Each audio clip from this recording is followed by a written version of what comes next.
अखिलेश जी कह रहे थे कि ट्रेन तो खाली आ रही हैं, यहाँ लोग आ ही नहीं रहे हैं। और मुझे लगता है जो लोग ये कहते हैं लोग नहीं आ रहे हैं, अंततः उनको भी मानना पड़ा है, उनको भी अपने संस्थापक की मूर्ति यहाँ लगानी पड़ी है अपने कैंप पर। मुस्लिम लीडर हैं, वो ये कह रहे हैं कि हम तो इतने दरिया दिल हैं, प्रयागराज में जो वक्फ की जमीन थी वो कुंभ का मेला लगाने के लिए हमने दे दी, तो भी हमारे लोगों को ठेला खोंचा भी नहीं लगाने दे रहे। और दरिया दिली दिखानी है, थोड़ा काशी पे दिखाइए, मथुरा में दिखाइए और संभल में दिखाइए ना। प्रयागराज को जो लेना था ले चुका है। संभल को लेकर शिकायत यह है कि वहाँ सब कुछ इतना जल्दी जल्दी कर दिया। हमारे यहाँ शुभ कार्य में बहुत लेट नहीं होता है, गाड़ी पलट जाती है और जैसे को तैसे का जवाब। हम राहुल गांधी की बात सुनते हैं, वो कहते हैं चाहे भगवान शिव हो, चाहे कृष्ण हो, गुरु नानक हो, गौतम बुद्ध हो, सब हाथ का निशान दिखाते हैं। ये एक्सीडेंटल हिंदू है। अभी मजा आएगा ना भिड़ो। तो जैसा कि आप सभी जानते हैं, देश भर में महाकुंभ की चर्चाएं तेज हैं। इस बीच उत्तर प्रदेश के मुख्यमंत्री योगी आदित्यनाथ का यह धमाकेदार इंटरव्यू देखने को मिला है, जिसमें इंडिया टीवी के रजत शर्मा द्वारा संभल से जुड़े सवाल तो पूछा ही जाता है, साथ ही अखिलेश यादव द्वारा उठाए जा रहे सवालों पर भी उनकी राय मांगी जाती है। इस बीच सीएम योगी उनके सभी सवालों पर बेबाकी से अपनी राय तो रखते ही है, साथ ही अखिलेश यादव को आईना दिखाते हुए नजर आते हैं। तो वहीं राहुल गांधी को लेकर भी बड़ा बयान देते हुए नजर आते हैं। तो आज की वीडियो काफी इंटरेस्टिंग होने वाला है। रिक्वेस्ट है वीडियो को पूरा जरूर देखिएगा, और चैनल में नए हैं तो सब्सक्राइब जरूर कीजिएगा। योगी आपने कहा कि एक हफ्ते में 9.25 करोड़ से ज्यादा लोग आ चुके हैं, इस फिगर पर भी परेशानी है। अखिलेश जी कह रहे थे कि ट्रेन तो खाली आ रही हैं, यहाँ लोग आ ही नहीं रहे हैं। प्रत्यक्षम किम प्रमाणम। देखिए, जिनके पास भगवान ने, जिनको इतनी राजनीतिक दृष्टि न दी हो, तो उसके लिए भगवान दोषी नहीं हो सकते। भगवान प्रयागराज और मां गंगा दोषी कहां से हो जाती है? जिनके पुण्य प्रस्फुटित नहीं हो पा रहे हैं, वे अंधकार में जीने के आदी हैं, उन्हें प्रयागराज का जन सैलाब नहीं दिखाई देगा। यह आस्था, उमड़ती हुई आस्था उनको नहीं दिखाई देगी, क्योंकि इसके लिए भगवान प्रयागराज ने उनके कर्मों के अनुरूप उनकी दृष्टि को भी बाधित की है। लेकिन ये फिगर कोई मनुष्य के द्वारा नहीं काउंट हो रहे हैं, बाकायदा इसके लिए कैमरे लगाए गए हैं और उसका एक पूरा मैकेनिज्म है, जीरो इंटरफेरेंस, एक एक हेड काउंट करने की व्यवस्था, और फिर उन सबको एक साथ आरटीआई के माध्यम से जोड़ करके और फिर उन्हें प्रति घंटे के अनुसार उसे प्रदर्शित भी किया जा रहा है।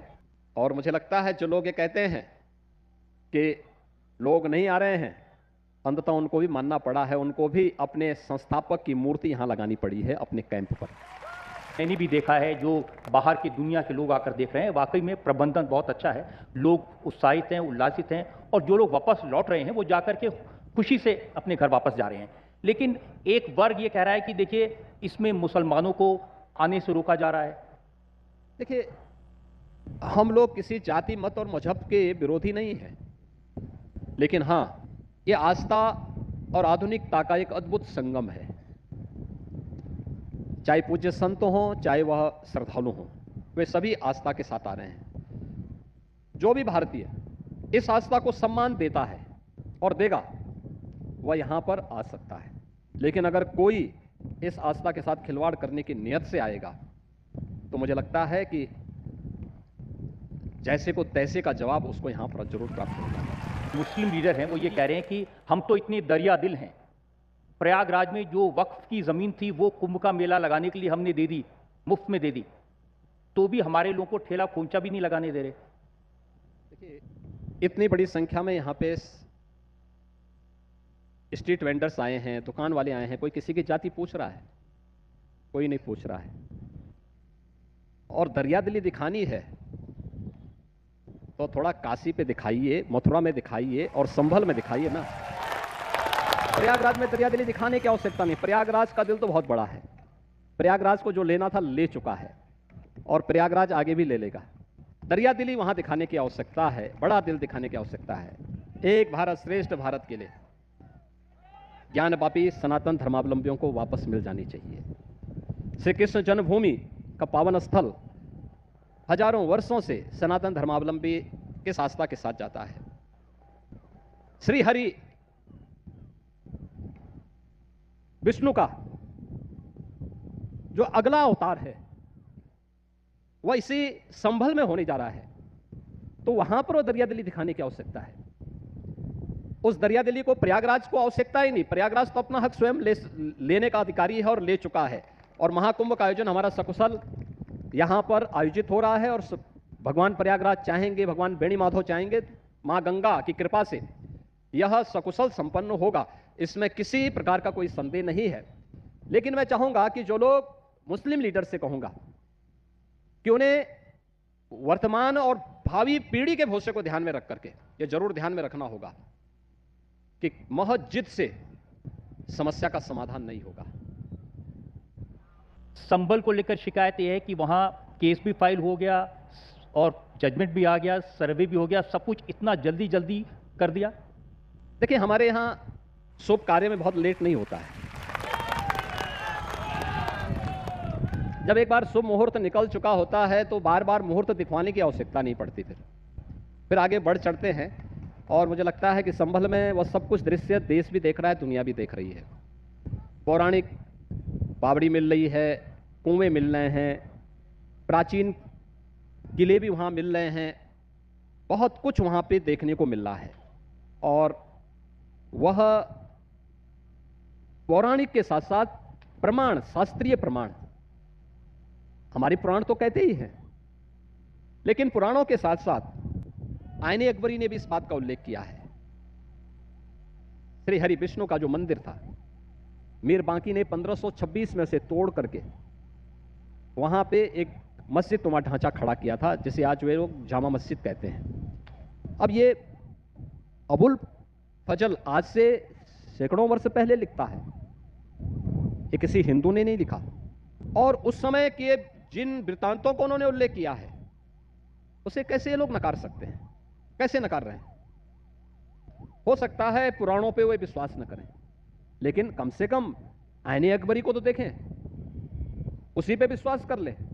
अगर ये उदाहरण किसी हिंदू ग्रंथ से मैं दूं तो उनको हो सकता है परेशानी हो, लेकिन ये उदाहरण उन्हीं के यहां से दिया जा रहा है। वहां के प्रमाण इस बात को बताते हैं। और जो कुछ वहां पे होता रहा है, कम से कम आज उस पर लगाम लगी है। आने वाले समय में बहुत कुछ उजागर होने वाला है वहां से। देखिए, उत्तर प्रदेश में कानून व्यवस्था बेहतर हुई है, ये तो पूरी दुनिया मानती है, और ये काम बड़ा मुश्किल था, ये भी सब मानते हैं, लेकिन गाड़ी पलट जाती है।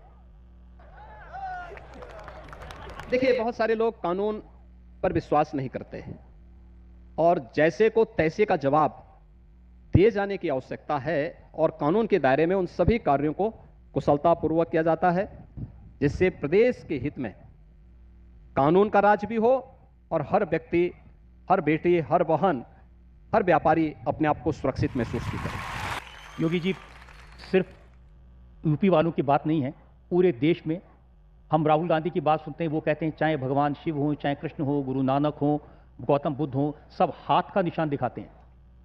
देखिए, ये एक्सीडेंटल हिंदू हैं तो स्वाभाविक रूप से वो आशीर्वाद का हाथ है और पंजा नहीं है। जिन लोगों को हिंदू परंपरा पर ही गौरव की अनुभूति न होती हो, जिन लोगों ने कभी भारत और भारतीयता का सम्मान नहीं किया, सनातन धर्म के मूल्यों और आदर्शों पर जिन लोगों का कभी विश्वास नहीं रहा, वे लोग सनातन धर्म के बारे में क्या बात कर पाएंगे? खत्म। खैर, इधर तो सीएम योगी ने सभी सवालों पर अपनी बेबाकी से राय रखी, तो उधर उन्होंने महाकुंभ में हुई भगदड़ की घटना को लेकर भी उनका बड़ा रिएक्शन देखने को मिला है। सीएम योगी ने पहले तो सभी संतों का अभिनंदन किया और उनके धैर्य की जमकर प्रशंसा की। इस दौरान उन्होंने कहा कि कुछ महान आत्माएं उस दुर्घटना की शिकार हुई, लेकिन उस स्थिति में हमारे संतों ने रक्षक की भूमिका निभाई और धैर्य और साहस के साथ उस चुनौती पर विजय प्राप्त की। उन्होंने आगे कहा कि सनातन धर्म का विरोध करने वाले यह उम्मीद कर रहे थे कि हमारे संतों का धैर्य जवाब दे जाएगा और उपहास का पात्र बनाने की कोशिश कर रहे थे। इस दौरान उन्होंने स्पष्ट रूप से कहा कि हमें उन लोगों से सावधान रहना होगा जो इन पूज्य संतों के मार्गदर्शन में सनातन धर्म के मूल्यों और आदर्शों के साथ आगे बढ़ते हुए सनातन धर्म के खिलाफ लगातार मुहिम और षड्यंत्र कर रहे हैं। जब तक हमारे संतों का सम्मान है, तब तक कोई भी सनातन धर्म को नुकसान नहीं पहुंचा सकता। सनातन धर्म ही मानव धर्म है। सनातन धर्म रहेगा तो मानव धर्म रहेगा, मानवता रहेगी, इस सृष्टि रहेगी। ऐसे वीडियोस के लिए और हमारे साथ जुड़े रहने के लिए चैनल को सब्सक्राइब जरूर कीजिएगा।